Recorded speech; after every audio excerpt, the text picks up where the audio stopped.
if you don't buy into that planning process with undertaking an environmental responsibility, and you don't then carry that out onto site and you don't audit that scenario as you go, things will get away from you really quickly. Welcome to the Ground Investigation Podcast, a show featuring interviews and insights from leaders in the geotechnical and geo-environmental business world.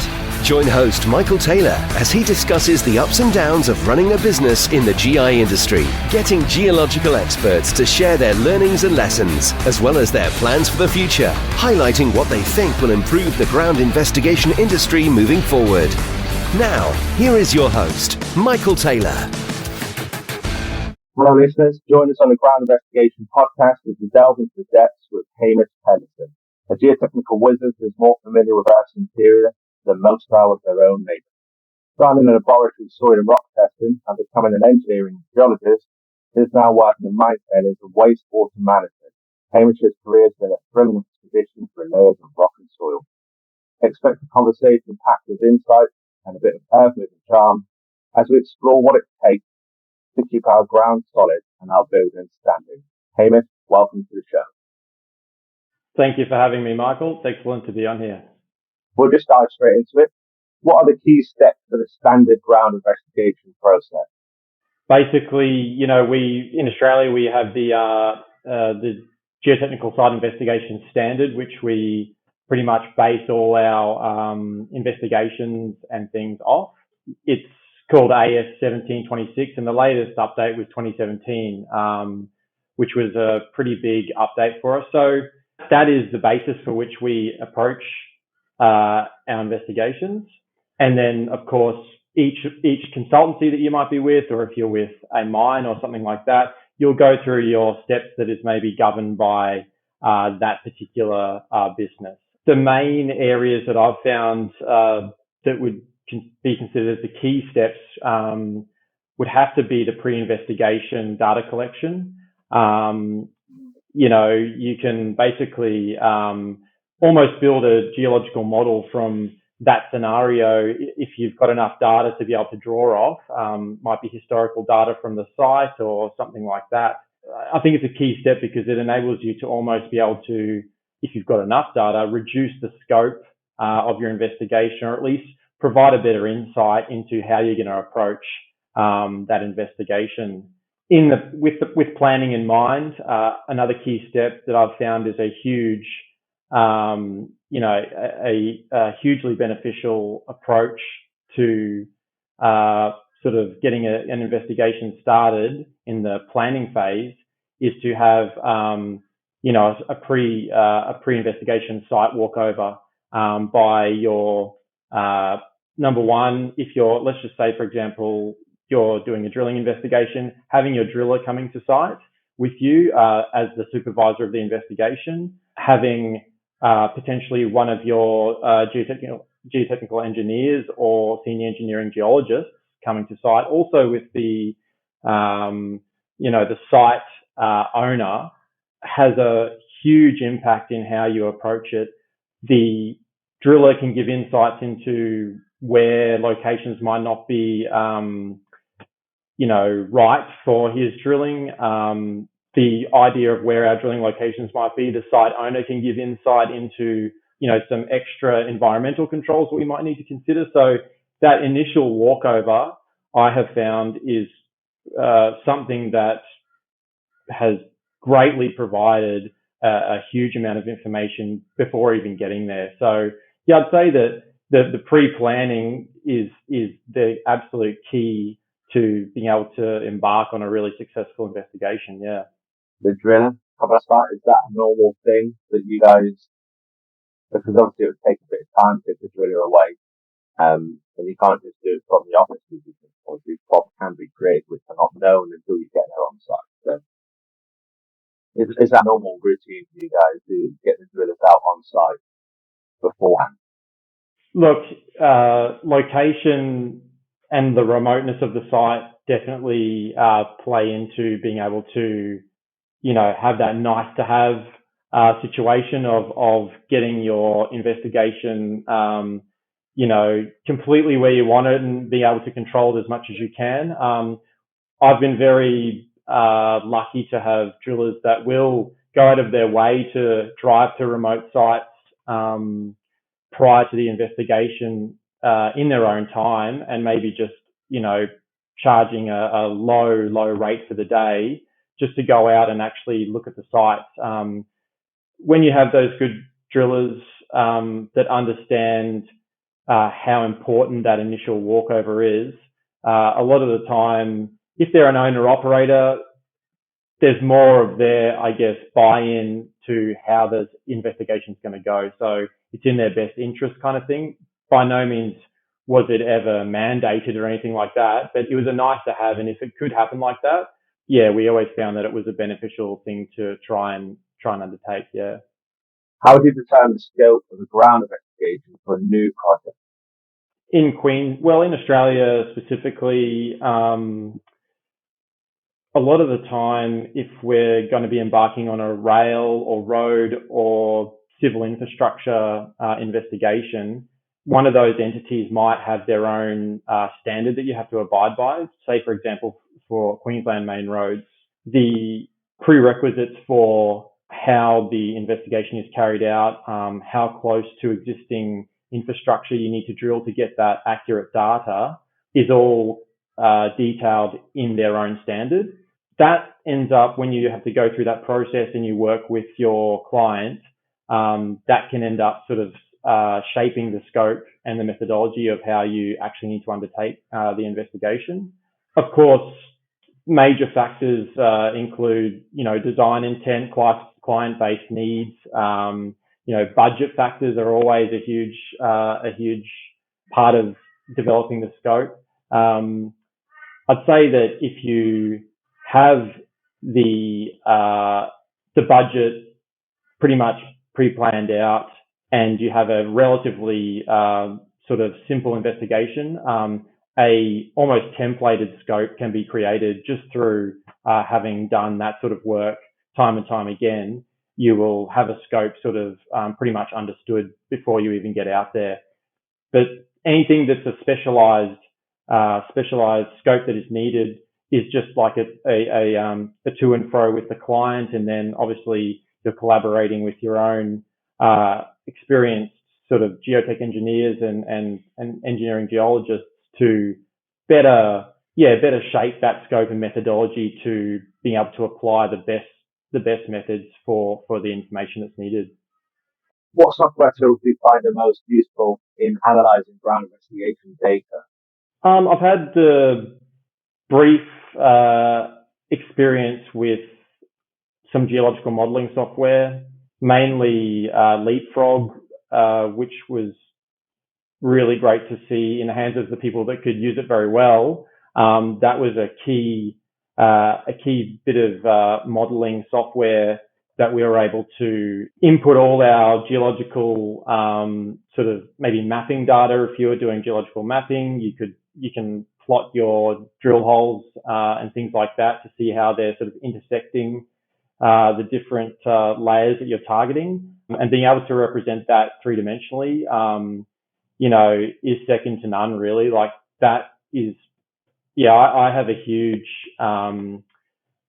interest in being able to sort of visually represent what you're trying to do to the stakeholders. It's a great way for sort of being able to explain to maybe non-technical stakeholders what you're trying to achieve, and giving them a step-by-step. As you get your data through, you can be inputting your information, and it's showing people along the way an updated sort of process of, to boil it down really rudimentarily, this is where your money is going, essentially. So that's a great piece of software.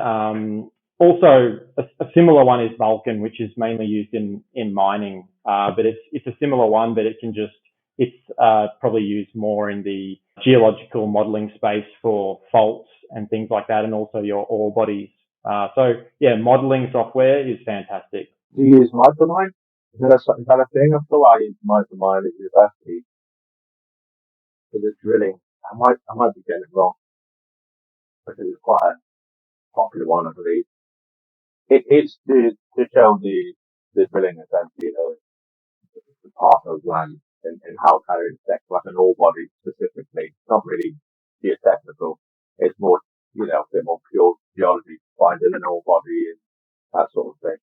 I might put the name on, to be honest. But so how do you integrate new technologies like drone photography into ground investigation?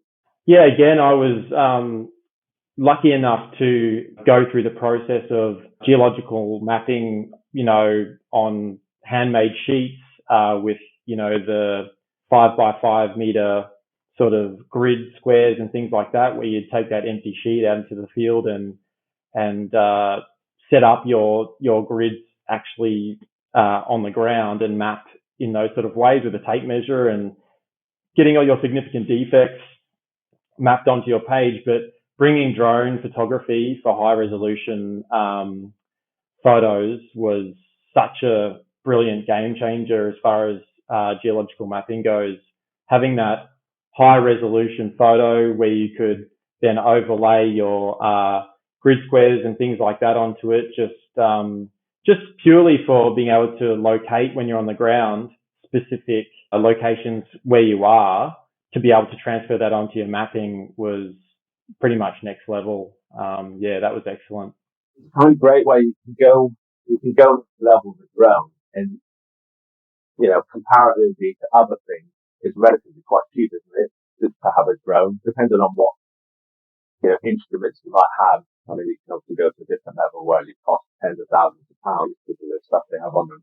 But it's quite good how you can go to the next level in it, and the cost is relatively minimal as well.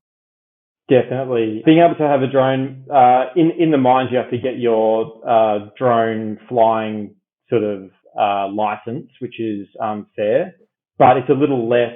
You have to still abide by the Australian flight standards and things like that. But because you're flying at such low levels, yeah, exactly. If you can get a drone onto site and you get the okay to fly it, being able to do that yourself is such a great way to improve how you're capturing the data at a relatively low cost. Absolutely.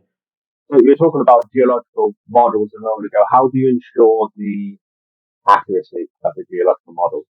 That aspect of being able to accurately locate yourself on the ground with high resolution photography straight away improves the accuracy and enables somebody that might not be 10, 15 years into geological mapping, and they might not have their full confidence with being able to actually go in there, for them to be able to locate themselves and be able to accurately reproduce those maps and things like that. That's where that really comes into its own.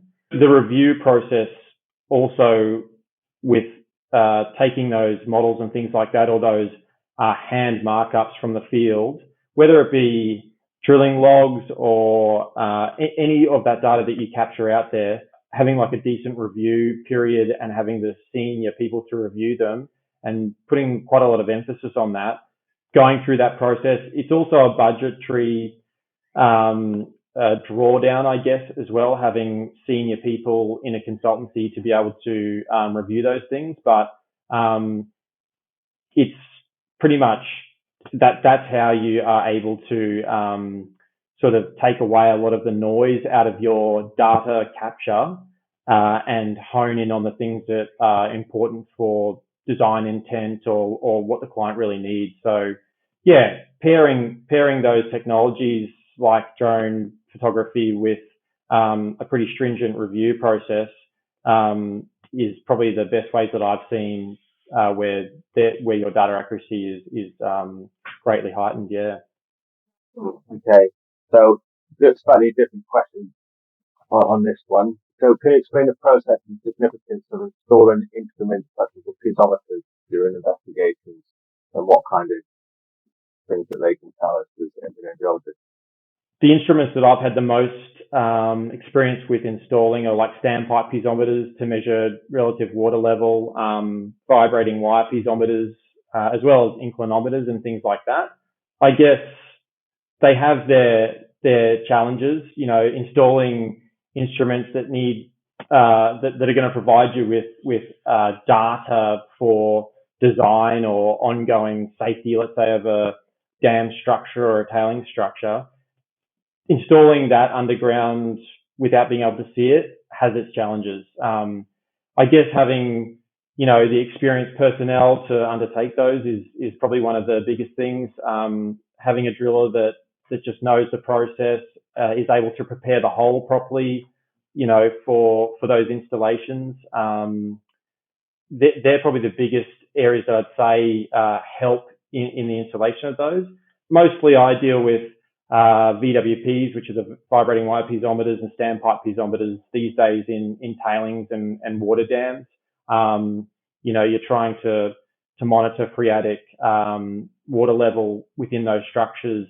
So even though we're monitoring these historically installed instruments, we're finding that as the infrastructure ages, you're needing to install more anyway. So, it's a really good process to learn. It's good to be involved with the installation of those instruments, because as you go through your geotechnical career, certainly in mine, where I've, moved into more of a mining sector scenario, I'm still seeing these processes that I need to keep up to date with. So it's very a significant part of what I've certainly had to do. Yeah. You mentioned about the vibrating wire piezometers. They're a bit tricky. I've seen one of them being put, and I've noticed one in myself. But they have a load of wires coming away, don't they? You have to kind of tape it up, and it looks quite fiddly. It looks like you could do something wrong, put it all the way down and go, it doesn't work. It looks like you could make an error on that. Yeah, they do require the surface calibration first, making sure all your serial numbers for those specific pieces of instrumentation are recorded correctly. And then, just the sheer having to, because you're putting it down the hole, they're attached to the outside they might be put down by themselves on wires, or might be attached to a piece of pipe. Your whole preparation then becomes one of the biggest things, because if you've got stuff falling in or you can't get to depth, then essentially, you're at a situation where you might need to do a re-drill or a clean out of a hole. So they can be very, very tricky, mate. Yeah, absolutely. So can you describe a challenging ground condition that you've encountered and how you addressed it? Yeah, I think one that comes to mind is in Queensland, we've just got a lot of locations where we have major coastal highways and things like that, needing to sort of expand for the population growth and things like that. We're all sort of confined to the East Coast a lot of the time in Queensland and New South Wales. So you end up encountering investigations where you're having to do very deep holes in alluvial sequences. And a lot of the time, the hole is the absolute thing that you have to concentrate on, as far as can you keep that hole open for the depth? If you're doing conventional drilling, are you able to keep it open as you trip your rods in and out, maybe for type of geotechnical testing, whether it be SBTs or whatnot. So in my mind, I do remember a job that I did sort of in the cane fields in northern New South Wales, and 60, 70 meter deep alluvial successions. Just the choice of pumps and things like that for your drill rigs can either make or break that scenario. How quick you progress the hole and things like that is largely determined on how quickly you can remove the material and how you can keep the hole open so you can actually get your data. So to me, just having the gear that wasn't quite suitable, not being able to actually get the material that you're drilling from the bottom of the hole at 50, 60 meters that might be coarse gravels up to the surface to remove it, those problems can really burn time, and you just have no option but to persist. And in those situations, for me, I had to learn how to be a bit of the squeaky wheel scenario that gets the oil.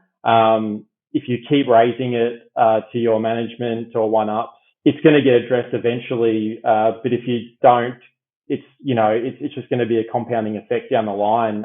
You're losing time, it's burning money. Those are the things that sort of make or break a project. So definitely deep alluvials have always been a very difficult scenario. Yeah. Yeah. How the ground investigations vary between the mineral mining and the construction projects that you've taken part in? Exploration, you have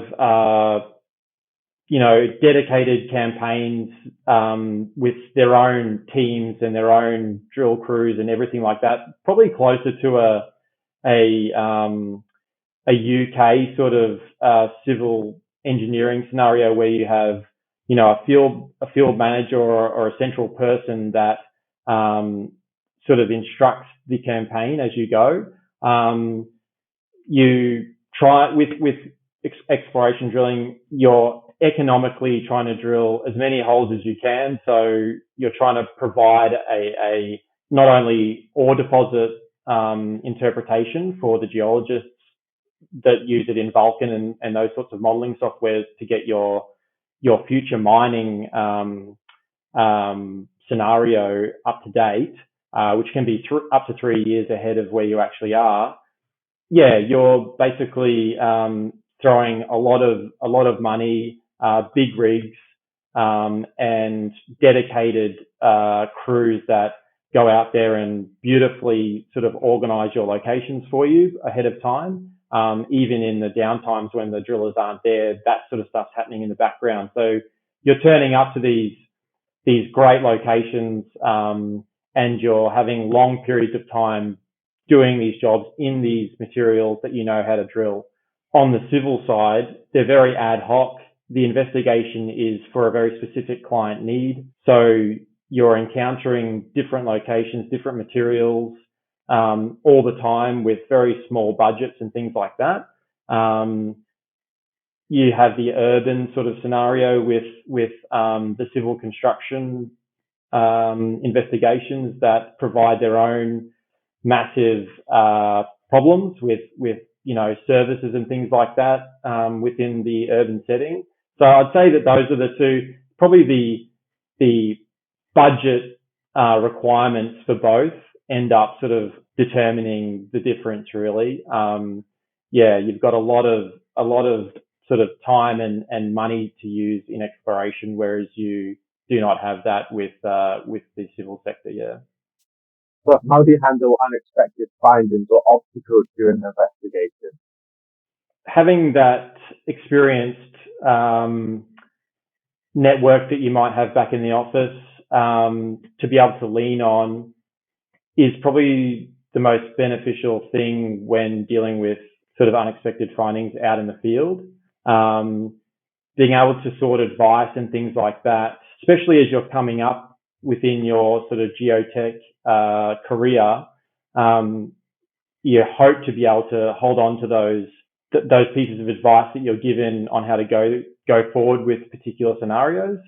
Obviously, being remote, you're having to deal with a lot of stuff yourself. You might not have, mobile phone coverage and things like that.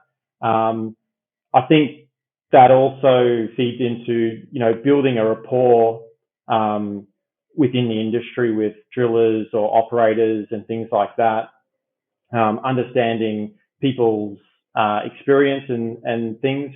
The amount of times that the drillers have come up with amazing scenarios to get you out of specific situations out there is just it's one of the most fortunate things that I've experienced is that driller knowledge or operator knowledge out there in the field. So making sure you have your finger on the pulse with keeping those those relationships with your more experienced team members and generally the people that you're spending the most time with in the field, the drillers and the operators. That's going to be your biggest help with dealing with that sort of stuff. But experience goes with it all. You've got to go and do the things and experience the hard jobs to be able to gain those types of experience to get you out of the old pickle if you need to. Yeah, definitely. kind of the effort with drilling, and others, of course, but it does pay dividends when required. If you need something when you're on site, because they have their own kind of skill set, and it's not a skill set that you'll really develop. You'll be there to kind of see some of it, maybe help with some of it, but they do have a very strong skill set in another sense. How do environmental factors influence your approach in ground investigation? Oh, hugely. I mean, it's the crux of it all, really. Yeah, being able to maintain or being able to leave a drilling site the way that you found it is pretty much the norm these days. We record with photographic evidence and things like that to make sure that things like drilling tracks and stuff like that taken back to how they were when you found them. That planning process of developing the environmental management plan and things like that, that's going to largely drive how the investigation is going to go. If you don't buy into that planning process with undertaking an environmental responsibility, and you don't then carry that out onto site, and you don't audit that scenario as you go, things will get away from you really quickly. Making sure, for example, making sure drillers have their hydrocarbons and things like that bunded, so they're not just sitting on the ground. If you expect somebody from the client side to come and audit the site, then you're going to keep things in a good situation most of the time. So yeah, I would say that developing those environmental management plans is huge, and that's going to shape the way that you're able to sort of control those situations. What are the most critical safety concerns during the ground investigation? Specifically, I think for Australia, the isolation aspect's pretty huge. When you think about isolation as an overarching safety concern, then a lot of the other safety situations fall under it. If you're away from major hospitals and things like that, how are you going to deal with those smaller scale safety issues? If you have somebody twist an ankle or something like that, how's that all going to go? That's all part of your safety management plan that you would develop, I guess. I've dealt mostly with like excavators and drilling equipment. So when it comes to drilling, rotating parts and crush injuries are pretty big.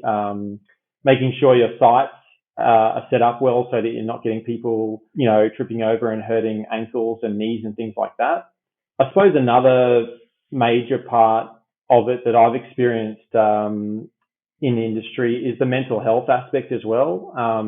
For large projects with long swing times, it can have, for people that are new in the industry that aren't, sort of seasoned to the swing sort of scenario, it can be quite a jolting experience, So if I've ever been a field manager in an investigation scenario, just that sort of check-in idea, just around, people's wellness and things like that, has always been a high priority, purely because I have felt it out there on these sort of large projects with long swings.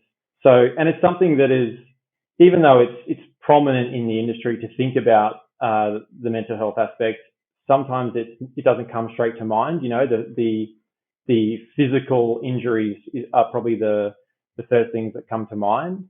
Of course, with this stuff, we develop job hazard analysis paperwork, which goes through a process where you have, your subject matter expert in the field, which might be the driller, and then you have the client, and then yourself as the supervisor, and then your seniority. It's a piece of really good, I suppose it's a great way to capture how your process is going to develop, how your investigation methodology will go, from start to finish, and what are all the processes that are going to, happen along the way as you progress.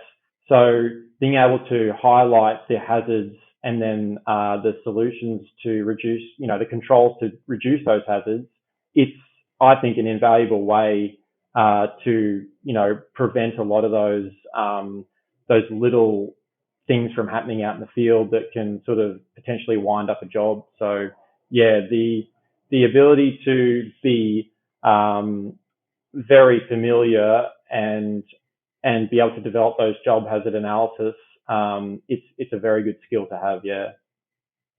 You mentioned about the mental health side, which is very prominent at the moment. You can't do anything without someone screaming, shouting about mental health, which is a good thing. It highlights it. But you would still get it on site where you would maybe, or people would maybe think, come on, just get on with it. But there are these, you say about the, physical injuries, it's easy to see. But the mental health injuries, or not injuries, but the mental health issues, you can't really see it. You can see how it affects someone to a point, but even then, you can't really see it for what it is unless you speak to that person. Do you have a lot of mental health first aiders to be trained over there in Australia? Yeah, I mean, there's a lot of prominence put on it, definitely. Everybody's encouraged to, talk to, there's mates in mining and stuff like that, where you're encouraged to talk to your fellow workers and things like that, and sort of remove that stigma about, that talking about your problems is a burden, where it's just completely normal, and it's an extremely healthy way to express yourself, kind of thing, and offload some of that, some of those things that you might sort of bottle up throughout your swing, and it can reach a boiling point sometimes for people. So, and they're not thinking about their job and things like that. So it's definitely a big ticket item at the moment. Yeah. And I think if companies really promote it, and you have your senior people who are going out in the field and providing training on it or those sorts of things, if they're actually checking in with their junior staff along the way, I think that's a very positive attribute of a good company, and it doesn't deter people from wanting to go out into the field. If they feel supported technically and in that sort of aspect, they're going to feel a lot more confident about going out there and doing the things. Yeah. Okay. So in relation to communication and training, how do you prepare and train your team for effective ground investigation work? I mean, to an extent, I was definitely thrown in the deep end with a lot of things. I had to just go out and learn on my feet, kind of thing, as a lot of people have to, which is really good. Like it's the best way to learn. It's certainly the best way to learn for me. But having the experienced personnel to, those senior geotechnical engineers and engineering geologists or geologists to come out and provide that in-field training,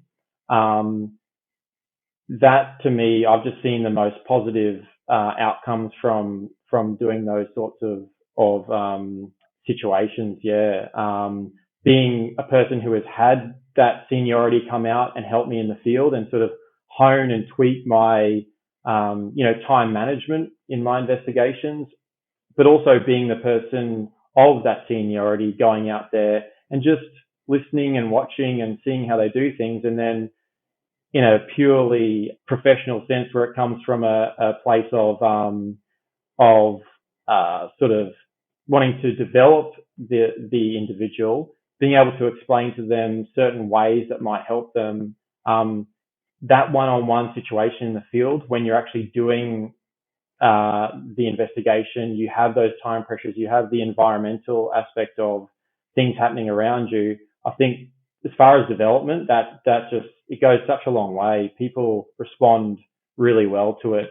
yeah, that was happening as I was sort of about 2 or 3 years into my geotech career as an engineering geologist. Having those people coming out to see me absolutely fast tracked my development, I would say. You have to figure the things out yourself, and you develop your own style of how you do your logging and how you mark up your core and how you box your core, even though there are standardized situations for that. But, having somebody come and say, hey, did you think about this potentially? That might help you, with your logging. And it's just like, wow, I didn't even think about that. So that, I would say that wholeheartedly, that is one of the best ways to have your staff, be able to progress with their career and feel really confident about going out there and doing it. Yeah, I think that's the best way, isn't it? Having someone more senior, especially when it comes to logging, because logging can be quite daunting when you first start, because you think most people will do a kind of geology degree and then they go to do a geotechnical log. That's nothing like what they've just been shown. They're kind of concentrating on the geotechnical elements instead of the kind of pure geological elements, like, oh, this is a desert, sandstone kind of area denoted by X and Y. So it is very different. There's no sitting there, by an outcrop for 6-7 hours doing some nice drawings and getting your hand lens out and writing down a few features of the rock, etc. It's very different. Definitely. So yeah, it definitely helps to have someone there, because it's definitely daunting. Finding the right staff is hard, really hard. At GI Rec Limited, we understand the ground investigation market inside out and can make all the difference to your recruitment woes. You need to concentrate on running the business, which is very difficult to do without the correct number of qualified staff. We can help you get your time back and lower your stress levels. We only work with talented, referenced, and often entirely exclusive candidates across the ground engineering sector. Wouldn't that be nice? It's not a dream, it's a reality for many of our happy customers. Get in touch with the team now to book a call. Just email info@girec.co.uk to book a call, or click the link in the show notes now. Okay, so what are some of the common misconceptions about ground investigations? That all drillers and operators are equal. That's probably one of the things that I would say. I fully understand that from a project management point of view, that budget comes into it. But, the old adage of you get what you pay for in the geotech industry, when you're spending so much time, so much effort planning to go and do this task of pulling data out of the ground, to go into that sort of situation without the person that is absolutely right for the job, is also where, down the track, you're reviewing logs or you're reviewing, drilling information. And if you have a box of foam, not rock, essentially the driller has fulfilled their job. They've done what they were there to do, but a more expensive, better driller might have the technique to actually recover that core. So, that sort of one size fits all aspect, whether it's a misconception or not, I don't know. I don't think so, but it's just a good point to make, is that, those drillers that are worth their weight in gold, they are that for a reason, and it just improves the ability to do the work and the reporting down the line so much easier. Definitely. In terms of drillers, without them drilling and getting any core out the ground, then there's no reason for the engineers to be anywhere near this site either, is there? So what impact do ground investigations have on the overall success of one of the projects that you've worked on? There's actually a really good webinar on life of dams that ANCOLD,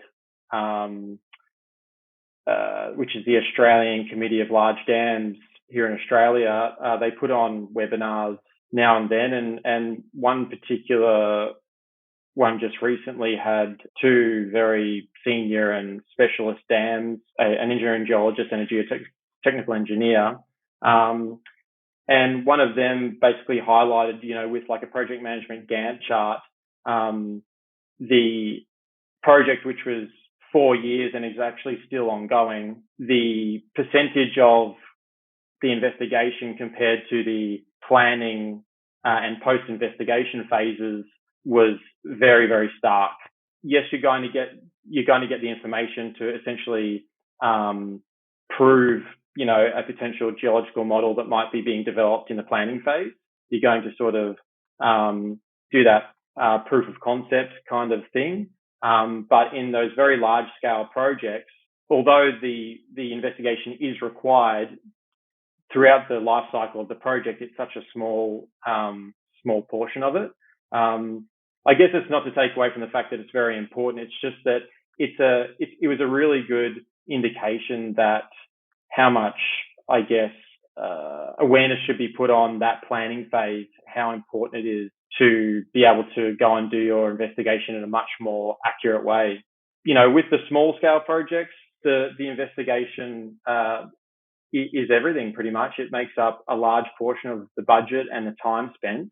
So yeah, it's just I guess it's always the most important part. That's why setting yourself up for success with the investigation by planning and getting the right people and having your people trained well, it highlights all the aspects that will give you that sort of successful investigation in the long run. Yeah, definitely. I've heard it between 2 or 3% of a project's budget, but that's gonna depend wildly on the size of the project and where it is, etc. as well, I'd imagine. So what's the most unusual or unexpected result you've encountered in a ground investigation? One that springs to mind is just a big water infrastructure project that I was part of for quite a long time, and specifically in the investigation campaigns, which is a multiple campaign scenario.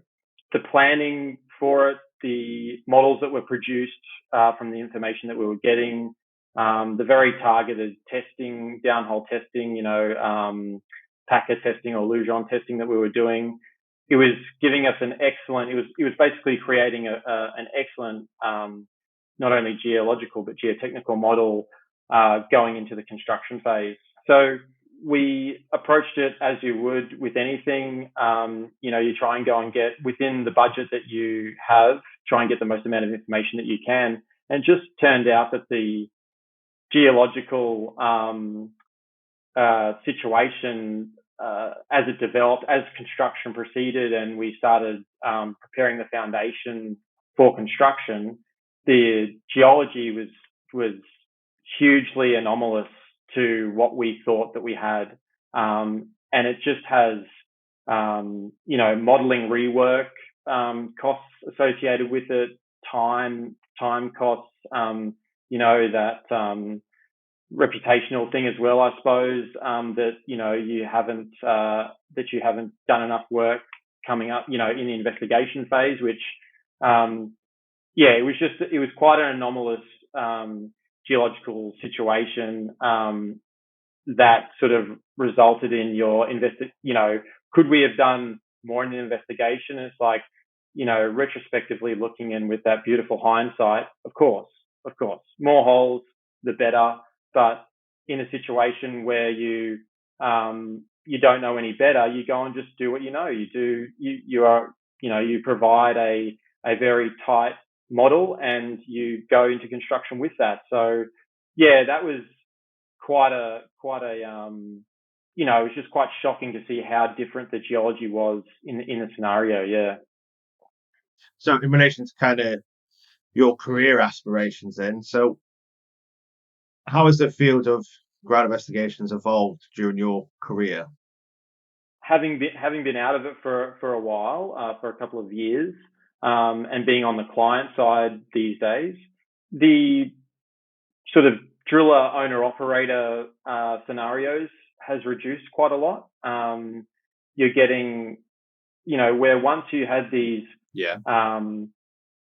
drillers that, their whole reputation, their business rides on the quality that they can produce as far as recovery, data recovery. They're working well with their client, us, the consultant, has sort of now sort of merged into more of a larger drilling company scenario where you've got you've got a company with maybe 5 to 10 rigs that are all out there, and you've got a similar scenario that you might have in the UK with a drilling manager or field manager of that drilling company going out and making sure all the rigs are okay and doing their job right and they're stocked up and everything like that. So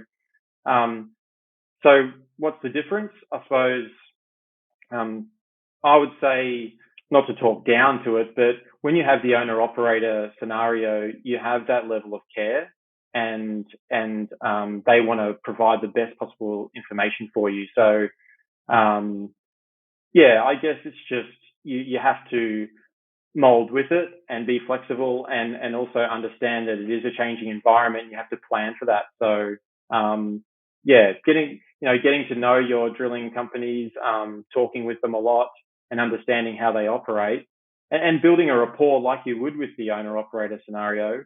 That's huge, and that's going to help you in the long run. Yeah. I've always found that the kind of the owner operator, the one or two persons, well, 1 or 2 man band essentially, they can work differently to the larger companies. However, they're not kind of held under the same scrutiny, so they don't have those procedures to follow that have been provided to them, and thought about and considered and boiled down to what is the safest manner of practicing. So they might do that from their own experience, but I find that if they haven't worked for a larger company beforehand, then it can be a little bit lax for some people, for some drillers that I've worked for in that scenario. Not all, of course, but some are a little bit more lax, not in terms of the drilling, but in terms of other things, health and safety, that sort of thing. Just not trying to get away with just not having anything on, because they're kind of law to themselves in a way. And then once you're away from an office environment, or if you're in a farmer's field, then there's no one around. So why would I put that on? But of course, things go wrong, and then it's a case of, why didn't you have that on, rather than please put that on. But that's the only difference I can see with them. So what are future trends and technologies that will shape ground investigations? Well, for me, being in sort of the mine tailings and mine affected water dam scenario, the drone technology for things that we need to undertake is going to be an ongoing technical advancement. A specific area of that I saw recently was undertaking sort of bathymetry survey with a drone. So, kind of taking the needing to be on the water and tow behind you like a sonar buoy, having a drone be able to go in there and basically just at increments, dip a survey instrument into the water, and then off they go and do another one. That's huge, and they can be, that's reducing the cost of those, subaerial tailings deposition bits of data that we need. That's reducing the cost of that massively. So I like seeing the drone stuff, advance. I also think, generative AI and machine learning when it comes to cone penetrometer testing. I think a lot of the constituent, soil models that CPT testing gets, it's quite the data, that initial data that a lot of our analysis is done on is quite old. So, being able to collate large amounts of quite updated and recent data from CPT testing and things like that in the modern times, or within the last 15 years, I think being able to get those bespoke soil models and things like that to be able to inform your specific site a bit better is going to be a thing that is going to be interesting to watch as well. Yeah. Sure. In terms of yourself, what are your future career goals? Yeah, I've gone sort of through the consultancy field for the first, that's pretty much where I cut my teeth, and then moved into mining, which I'm currently in. Um, I've sort of moved into the tailings and water dam portion of the mining sector, which I'm, very interested in, and I'm currently getting a lot of fulfillment from. So for me, it would be developing that further. Yeah, like I'm trying to do some, further study with that sort of stuff at the moment, because I don't think you can be too informed when it comes to, Okay. the fields that you're in.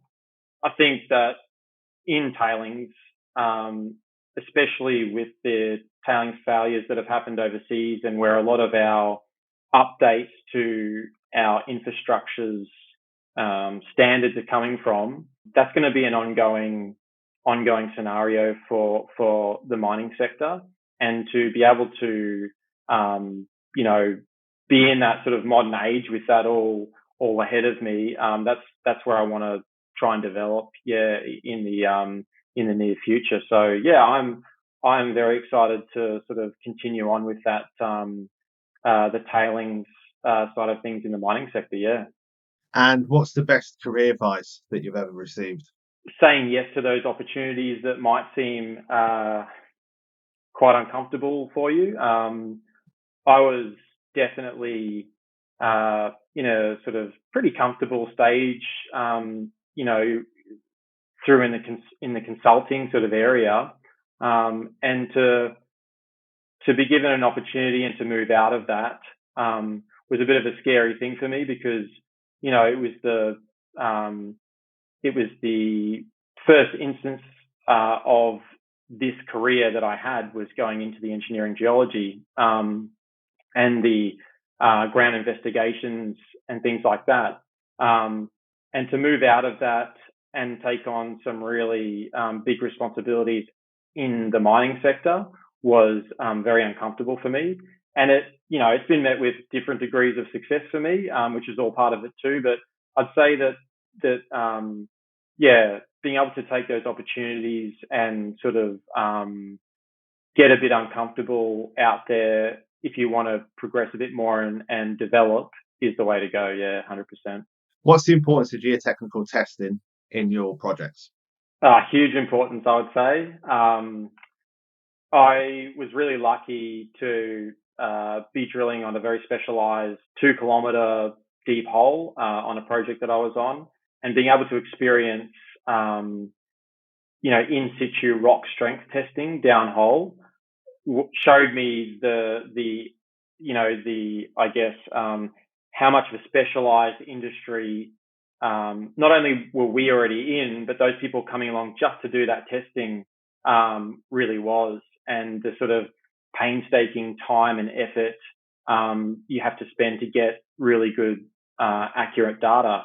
So, and that for us had massive positive implications for quantifying the in situ rock strength, and the general interpretation of the rock when it came to design. So yeah, I've seen the effort that you have to go through to get some really good data. So I would say that you sort of can't place enough of an importance on it. But also the small scale, laboratory testing, coming from that side of things prior to getting into engineering geology, being able to develop your material properties for, slope modeling and things like that. You've got to get the right material. You need to think about the testing procedures that they're doing. So you have to be informed with that as well. So, even though the two there's more of a more at stake with something like, downhole rock strength testing, you can't place enough importance on getting it right. Yeah. So how do you ensure the accuracy of the data collected during the site investigations?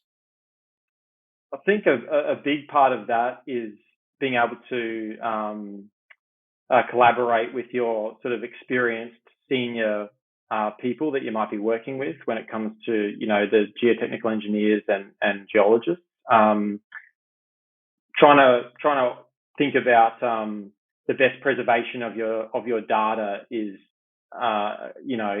huge.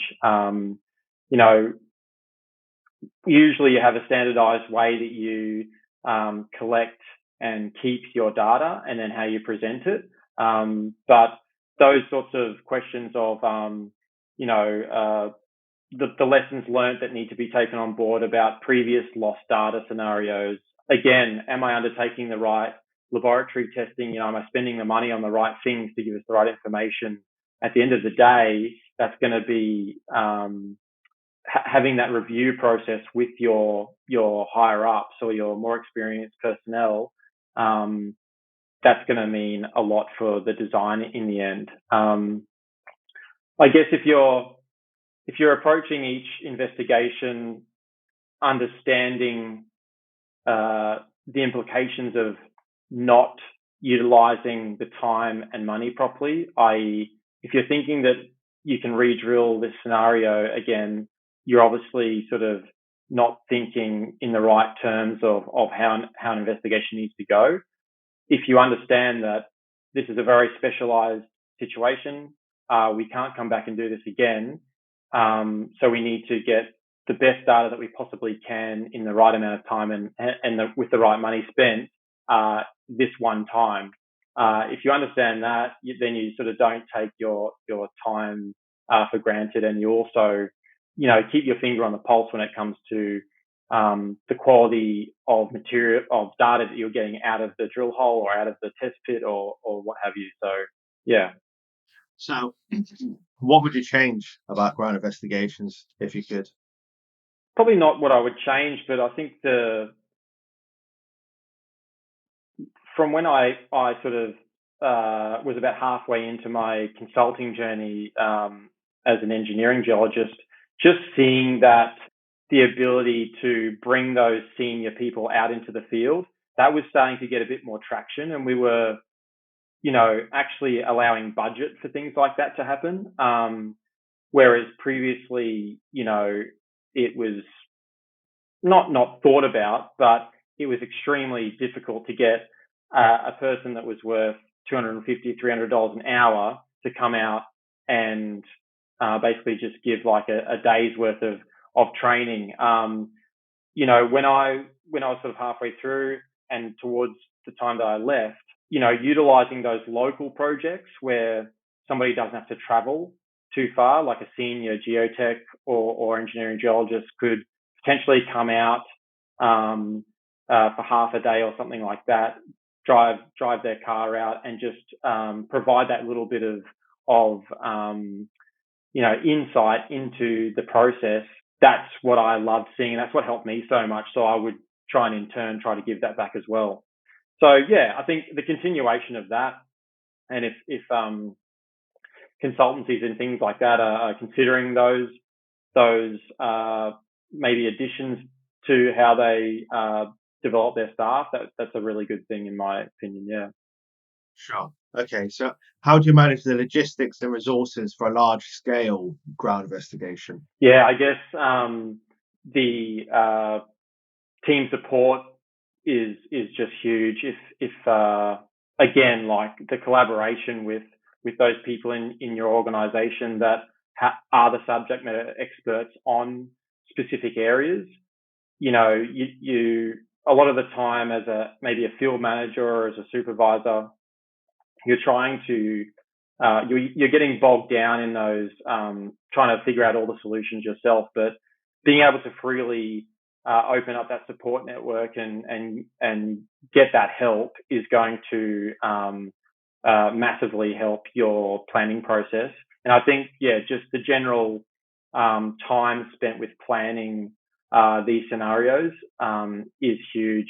That's what I've experienced anyway. And also just, it's, in my opinion, you should never think that your established project that you might be sort of halfway through or a quarter of the way through, it should never be thought of as sort of in the groove kind of thing. You should always be checking, auditing your processes, making sure you're, everybody's abiding by the safety, the management plans, whether it be environmental or safety. Just those check-ins and just being an active and dynamic part of the ongoing process of logistics is going to basically, I think, increase the success rate of any investigation. Yeah. So this brings us on to the last question now. So how do ground investigations differ in urban versus rural settings? Oh, hugely. I was always one of those people that loved going rural for the obvious benefits.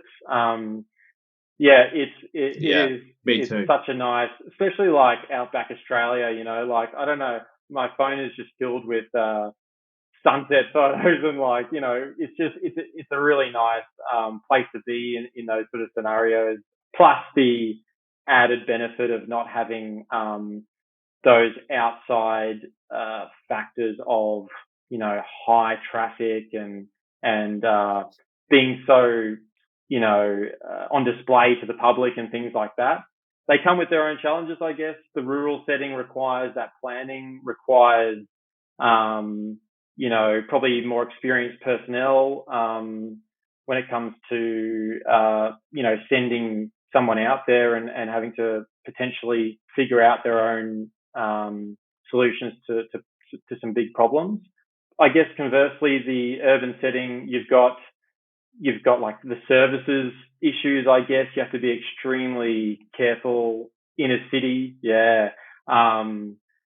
The noise pollution aspect, you've got your set times that you can work. So you're very regimented by council and things like that. And I suppose just like the non-stakeholder entities, sometimes you can just have people walk into your drilling site and you can turn around like somebody's, you know what I mean? Like somebody's got a backpack on. They're just interested in like what's going on. There's a drill rig going on. You're like, and so you've got to be, Johnny on the spot with making sure these things don't happen. But a benefit of the sort of urban scenario is you might be closer to home. So, you've got, it's a bit of a treat sometimes. You don't have to like pack your bags and off you go. You can treat it, for a seasoned, I guess, geotech investigation specialist, not having to pack your bag and just doing almost like a 7 to 5 scenarios is a bit of a novelty. Yeah. Yeah. No, I agree with you in terms of the the services, especially if you're working in a city, in a central city area. The services are everywhere, and it's just not very enjoyable to drill close to some of these services. And the people as well, of course, in a farmer's field is what we would often be in the UK. Yeah, just much. There's no one really there. You've just got a nice big farmer's field with some, wildlife floating around nearby, and you kind of left to your own devices, and it's fantastic. So I much prefer the rural as opposed to the urban. So that takes us to the end of the podcast, Hamish. No problem. Thanks for having me, mate. It's really good to. I've watched a lot of your other podcasts, and it's a really good insight. That's why I really wanted to do this, because just hearing everybody's experience gives you a really, it starts to build a well-rounded, aspect of the industry. Yeah, especially the UK market as well. Well, thanks for saying it. I think this will be the 23rd, 24th. So as we keep creeping along in publishing more, then eventually there'll be a nice kind of library, really. So whenever people want to, they can listen, they can send it to friends, because there's always something in each one for a particular person in their career at that point, or where they aspire to be. So there's something for everyone in each one. However, it's a small sector, so it's never going to reach the millions. But I think I'd have to update some of the software. Yeah, small sector, but I guess every large bit of infrastructure or beautiful buildings in the city, or the main highway, or that beautiful bridge over there, it all comes from this. And even though it's a small sector, it's there's a massive importance that needs to be placed on how we're developing our younger people coming into this sort of scenario, so that the really good accuracy and quality work can be turned out for these big infrastructure projects. Yeah, definitely. Well, again, thanks for coming on. Most appreciated. No worries. Thanks, Michael. Thanks for listening to this episode of the Ground Investigation Podcast. If you have enjoyed this episode, then please support the show by leaving it a 5-star review wherever you download your podcasts. For more information on what was discussed in this episode, click the link in the show notes now.